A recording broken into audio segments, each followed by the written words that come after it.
Ito po mga ka-GM, gusto ko lang may share sa inyo. Isa itong Kia Sportage. So, ayan. Ngayon, i-check natin itong kanyang parking brake. Kasi yung complaint ng customer, yan. Kung makikita ninyo, no? Ito. Pagka inapakan natin itong kanyang parking brake pedal, ito. Yan, masyadong sagad na siya sa ilalim. Pero yung kanyang kapit ay mahina pa rin, no? Ngayon,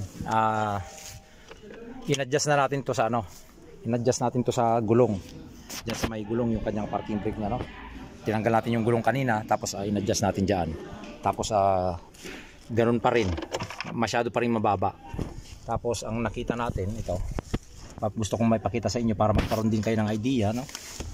Ito yung kanyang pinaka bolt nut. Bolt-in nut yung sa kanyang cable. Ito yung kanyang cable. So yan, papunta sa taas yan, umikot sa taas, tapos ito siya. Ngayon, pagka i-release natin itong kanyang itong kanyang parking brake pedal, no? Yan. Kunyang foot brake. Yan, makikita ninyo. Maluwag siya mga ka-GM. So, yan, no?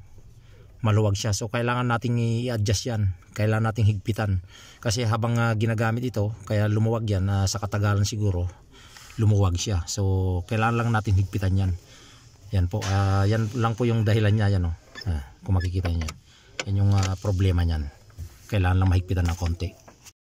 So ito, bali adjust lang natin yung kanyang parking foot brake, no? Dito. Ito yung kanyang parking foot brake. I-adjust natin yung kanyang nut doon sa kanyang cable. So ayan siya. Ito yung kanyang pinaka-nut yan. Ito yung kanyang cable yan. Ito. Tapos dito. Higpitan lang natin to para humigpit siya at tumaas yung kanyang parking foot brake. So ayan po, like and share sa ating mga videos para magkaroon ng idea yung iba.